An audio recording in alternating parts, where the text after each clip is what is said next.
স্যাটারডেতে budget পেশের পর আজকে মার্কেটে আমরা কিন্তু রিয়াকশনটা দেখতে পেলাম। Nifty 121 point, bank Nifty 296 point এবং সেন্সেক্স 319 পয়েন্ট নেগেটিভে ক্লোজ দিয়েছে। তো মার্কেটের মধ্যে কিন্তু একটা ভালো কারেকশন আমরা দেখতে পেলাম। এছাড়াও আমরা যদি মিড ক্যাপ এবং স্মল ক্যাপ ইন্ডেক্সকে দেখি, সেখানে আমরা দেখছি মিড ক্যাপ ইন্ডেক্স প্রায় 1%-এর মতন এবং স্মল ক্যাপ ইন্ডেক্স প্রায় 2%-এরও বেশি একটা সেলিং হয়ে ক্লোজ দিয়েছে। তাহলে মার্কেটের মধ্যে কেন এতটা সেলিং এলো সেটা নিয়ে আলোচনা করব। এর সাথেই আগামীকাল মার্কেট কীরকম ট্রেড করতে পারে সে বিষয়েও আপনাদের সাথে আলোচনা করব। এছাড়া আমার এক ভিউয়ার্স ডিফেন্স এবং রেল স্টকে এখন কি করা উচিত সেটা নিয়ে আলোচনা করতে বলেছেন, তো সেটা নিয়েও আপনাদের সাথে আজকের ভিডিওয়ে আলোচনা করব। তাহলে চলুন ভিডিওটা শুরু করা যাক। ভিডিও শুরু করার আগে বলি, চ্যানেলে যদি ফার্স্ট টাইম ভিজিট করে থাকেন তাহলে অবশ্যই চ্যানেলটি সাবস্ক্রাইব করে নেবেন আর পাশে থাকা বেল আইকনটা প্রেস করে রাখবেন। আমি ভিডিও আপলোড করার সাথে সাথে আপনাদের কাছে ভিডিওটা পৌঁছে যাবে। বাজেটের পর আজকে ফার্স্ট ডে আমরা মার্কেটে ওপেনিং পেলাম এবং দেখলাম মার্কেটে কিন্তু একটা হিউজ সেলিং হচ্ছে। শুধুমাত্র কি বাজেটের জন্য? না, শুধুমাত্র বাজেটের জন্য মার্কেটে কিন্তু এই সেলিংটা আসেনি। মার্কেটে দুটো কারণের জন্য সেলিং এসছে। একটা হচ্ছে পোস্ট বাজেটের এফেক্টে, সেকেন্ড হচ্ছে ট্যারিফ যে লাগানো হয়েছে তার। অর্থাৎ আমি আপনাদের সাথে গতকাল যে ভিডিওটা শেয়ার করেছিলাম সেখানে বলেছিলাম যে ট্রাম্পের যে ট্যারিফ লাগিয়েছেন তার এফেক্টটা আমরা মানডে মার্কেটে দেখতে পাবো। তো সেটা কিন্তু আজকে আমরা এই দুটো কারণের জন্যই মার্কেটের মধ্যে আজকে এতটা সেলিং দেখতে পেলাম। তো আচ্ছা, এই যে পোস্ট বাজেটের মার্কেটের এফেক্টটা কি সেটা একটু আমরা বুঝে নিই। মার্কেটে আজকে যেটা হচ্ছে একটা রিব্যালেন্সিং হচ্ছে। যারা ইনভেস্টর আছেন তাদের পোর্টফোলিও রিব্যালেন্সিং করছেন, অর্থাৎ এমন কিছু শেয়ার তারা সেল করে দিচ্ছেন এবং নতুন করে কিছু সেক্টরের শেয়ার তারা বাই করছেন। আমরা অনেকেই দেখেছি যে রেলওয়ে, ডিফেন্স, এইসব ইনফ্রা, এইসব সেক্টরের স্টকের মধ্যে কিন্তু আজকে একটা ভালো সেলিং হয়েছে। তো এইসব সেক্টরের একটা নেগেটিভ ইম্প্যাক্ট আমরা বাজেটে দেখতে পেয়েছি যে ক্যাপেক্স রিলেটেড, সেটা নিয়ে আপনাদের সাথে আমি ভিডিওটা আলোচনা করব শেষের দিকে। তো তার জন্য এইসব স্টকের মধ্যে কিন্তু আজকে একটা ভালো সেলিং দেখেছি।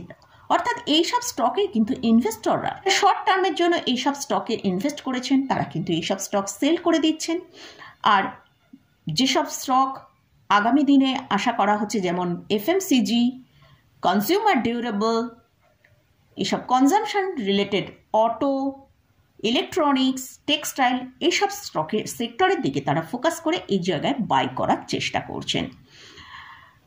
তো এই জন্যই মার্কেটের মধ্যে একটা রিব্যালেন্সিং হচ্ছে, তার জন্য কিন্তু নেগেটিভ সিচুয়েশন তৈরি হয়েছে।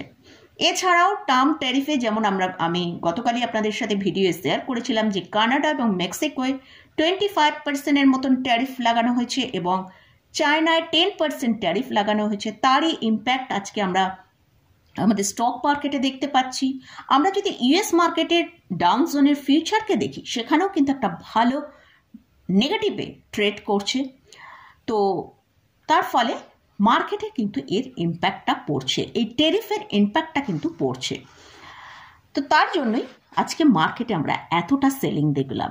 এছাড়াও এফআইসরা তো মার্কেটে মোটামুটি সেলিং করছেই, তাদের সেলিং কন্টিনিউ রয়েছে। তো তার জন্য কিন্তু মার্কেটে এই সেলিং আজকে আমরা দেখতে পেয়েছি। তবে মার্কেটকে যদি আমরা ভালোভাবে ওয়াচ করি, আজকে নিফটির চার্টটা যদি আমরা দেখি, যে নিফটি যে মর্নিংয়ের লোটা তৈরি করেছিল 23,222, সেখানে কিন্তু নিফটি সেকেন্ড টাইম আর আসেনি এবং ক্লোজিং টাইমে আমরা ক্লোজ পেয়েছি 23,361, অর্থাৎ 23,350-এর ওপর ক্লোজিং পেয়েছি। তো আগামীকাল যদি নিফটি 23,380-র ওপরে ট্রেড করতে পারে তাহলে আমরা একটা আপমুভ দেখতে পারি, যেটা 23,450। যদিও আমাদেরকে আজকে ডাউন জোন মানে রাত্রিরে কীরকম ক্লোজিং হচ্ছে সেটার দিকে ফোকাস রাখতে হবে। যদি ডাউন জোনের মধ্যে একটা বড় নেগেটিভ তৈরি হয়, ডাউন জোন যদি একটা বড় মাত্রায় সেলিং হয়, তাহলে কিন্তু আগামীকাল মার্কেট কিন্তু বেশ ভালো একটা নেগেটিভেই ট্রেড করবে। আর এখন নিফটির জন্য যেটা স্ট্রং সাপোর্ট সেটা হচ্ছে 23,150। যতক্ষণ নিফটি 23,150-এর ওপর আছে ঠিক আছে, যদি এটা ব্রেক করে তাহলে নিচের দিকে আমরা 23,000 পর্যন্ত ইমিডিয়েট নিচে আসতে পারি। তো এটা গেল নিফটি নিয়ে আলোচনা করলাম। এবারে আসছি ব্যাংক নিফটি। ব্যাংক নিফটি আজকে ক্লোজিং দিয়েছে 49,210-এ, অর্থাৎ 296 পয়েন্ট নিচে ক্লোজিং দিয়েছে। তো নিফটির থেকে কিন্তু ব্যাংক নিফটি আজকে একটা বেশ ভালো ব্যালেন্স রেখে কিন্তু ট্রেডটা হয়েছে। ব্যাংক নিফটি আজকে যে লোটা তৈরি করেছে সেটা হচ্ছে 48,906। ব্যাংক নিফটির জন্য এখন যেটা স্ট্রং সাপোর্টের কাজ করছে সেটা হচ্ছে 48,850। যদি ব্যাংক নিফটি এই 48,850-কে মেনটেন করতে পারে তাহলে কিন্তু ব্যাংক নিফটি ওপরের দিকে মুভ করতে পারে। যদি 49,300-র ওপর ট্রেড করতে থাকে তাহলে আমরা ওপরের দিকে 49,650 পর্যন্ত মুভ করতে দেখতে পারি। ব্যাংক নিফটির জন্য এখন যেটা স্ট্রং সাপোর্টের কাজ করছে সেটা হচ্ছে 48,850। এটা ব্রেক করলে কিন্তু ব্যাংক নিফটি 48,050-এর কাছে চলে আসতে পারে।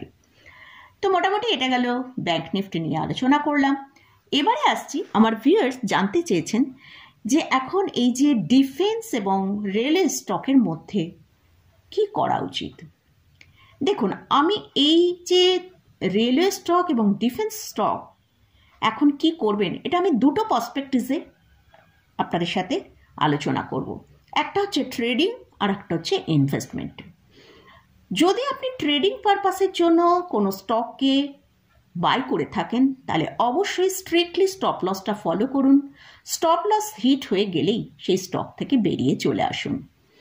আর যদি আপনি ইনভেস্টমেন্ট পার্সপেক্টিভে স্টকে ইনভেস্ট করে থাকেন, ধরুন আপনি 4-5 বছরের জন্য কোনো স্টকে ইনভেস্ট করে রেখেছেন, সেটা রেলওয়ে হতে পারে, ডিফেন্স হতে পারে, সেই সব স্টকে আমার মতে বলে ইনভেস্ট করে রাখুন।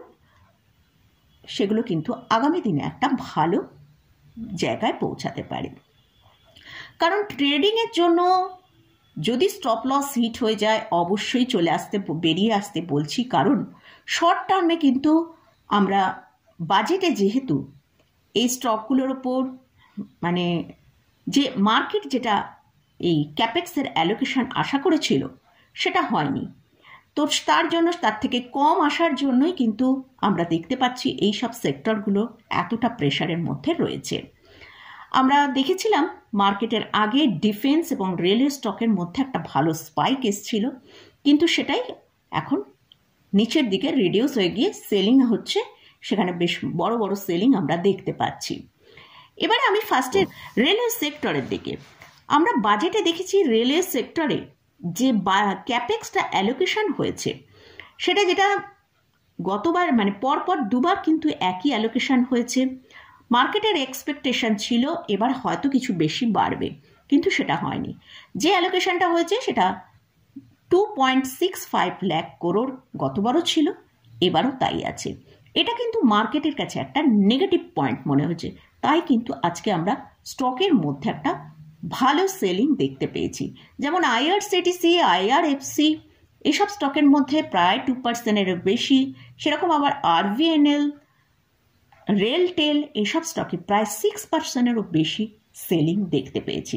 তাই শর্ট টার্মে এইসব স্টক হয়তো একটু প্রেশারে থাকবে, কিন্তু লং টার্মে যদি বাই করে রাখেন অবশ্যই সেগুলো হোল্ড করুন, কারণ এইসব স্টকের জন্য কিন্তু অনেক বড় বড় প্ল্যানিং রয়েছে ভবিষ্যতে। সেই সব প্ল্যানিংগুলো যখনই এক্সিকিউট হবে স্টকের প্রাইসও কিন্তু অনেকটা হাইতে পৌঁছে যাবে। নেক্সট আসছি ডিফেন্স সেক্টরে। এবারে ডিফেন্স সেক্টরের যে অ্যালোকেশনটা হয়েছে, গতবারে অ্যালোকেশন ছিল 6.22 লাখ করোড়, সেটা এবারে বেড়ে হয়েছে 6.81 লাখ করোড়। কিন্তু মার্কেটের এক্সপেকটেশন ছিল ক্যাপেক্স আরও বাড়বে, কিন্তু সেটা বাড়েনি। তার ফলে কিন্তু ডিফেন্স সেক্টরের স্টকের মধ্যেও আমরা একটা ভালো সেলিং প্রেশার দেখতে পাচ্ছি। বাজেটের আগে এইসব স্টকগুলো কিন্তু আমরা দেখেছি প্রায় কোনো স্টকে 5%, 6% পর্যন্ত স্পাইক এসেছিল, কিন্তু এইসব স্টকে আমরা যদি দেখি যেমন বিএল আজকে 3%, Mazagon dock 6%, HL Hindustan Aeronautic Limited সেখানেও 6% মতন সেলিং, এবং প্যারাস ডিফেন্স সেখানেও কিন্তু একটা ভালো সেলিং এসছে। সেখানেও আমরা দেখছি প্যারাস ডিফেন্সে 5%-এরও বেশি সেলিং এসছে। তো সেই জন্য কিন্তু এইসব স্টকের মধ্যে আজকে আমরা এতটা সেলিং দেখেছি। যারা শর্ট টার্মের জন্য এইসব স্টক নিয়ে রেখেছিলেন তারা এইসব স্টক সেলিং করে দিচ্ছেন, তার জন্যই এই স্টকের মধ্যে এতটা প্রেশার আসছে। আর আমরা যদি এইসব স্টকগুলোকে তার হায়ার লেভেল থেকে একবার দেখি, প্রত্যেকটা স্টকে, সেটা আপনার ডিফেন্স হতে পারে, আপনার রেলওয়ে স্টক হতে পারে, প্রত্যেকটা স্টকের মধ্যেই আমরা দেখতে পাচ্ছি, এমনকি লার্জ ক্যাপ স্টকেও 20 থেকে 30% ডিক্লাইন অলরেডি এসে গেছে। তো এই স্টকগুলো কিন্তু আরও হয়তো 1-2% ডিক্লাইন মার্কেটের সাথে সাথে আসতে পারে, কিন্তু এইসব স্টকগুলো কিন্তু লং টার্মের জন্য যদি আপনার পোর্টফোলিও থাকে অবশ্যই হোল্ড করে রাখুন। এইসব স্টকগুলো কিন্তু আগামী দিনে অনেক ভালো রিটার্ন দিতে পারে। তো যে পজিশনে দাঁড়িয়ে আছে স্টকগুলো, সেখান থেকে আমরা যদি স্টকটাকে দেখি, আমরা হয়তো এখান থেকে 40 থেকে 50% রিটার্ন লং টার্মে অবশ্যই দেখতে পাবো। কিন্তু শর্ট টার্মে স্টকগুলো এখন একটু উইক থাকবে, হয়তো আগামী আরও 5-6 মাস আমরা এইসব স্টকের ক্ষেত্রে একটু উইকনেস দেখতে পেতে পারি। তার জন্যই বললাম, ট্রেডিং পার্সপেক্টিভ থাকলে অবশ্যই স্টপ লস হিট হয়ে গেলে আপনারা স্টক থেকে বেরিয়ে আসুন। আর লং টার্মের জন্য অবশ্যই এইসব স্টককে হোল্ড করা যেতে পারে, কারণ এইসব স্টকের কিন্তু একটা ভবিষ্যৎ পরিকল্পনা যেটা তৈরি করা হয়েছে, সেইগুলো যদি বাস্তব যখন হবে তখন কিন্তু স্টকটা অনেকটা আমরা ভালো রিটার্নে পৌঁছাতে দেখব। তো মোটামুটি ডিফেন্স এবং রেলওয়ে সেক্টরের স্টকের ক্ষেত্রে আমি আমার ভিউটা আপনাদের সাথে শেয়ার করলাম, আর ইন্ডেক্স সম্পর্কেও আলোচনা করলাম। তো যদি এইসব স্টক বা ইন্ডেক্সে কোনো রকম বাই সেল যাই করতে যান না কেন, তার আগে ভালো করে চার্ট অ্যানালিসিস করে নেবেন। আপনাদের যদি কোনো ফাইন্যান্সিয়াল অ্যাডভাইজার থাকেন, তার সাথে একবার পরামর্শ করে নিয়ে তারপরই সঠিক সিদ্ধান্ত নেবেন। তো মোটামুটি আজকের মতন ভিডিওটা এখানেই শেষ করছি। ভিডিওটা যদি ভালো লাগে অবশ্যই লাইক করবেন, শেয়ার করবেন, সাবস্ক্রাইব করবেন। ধন্যবাদ।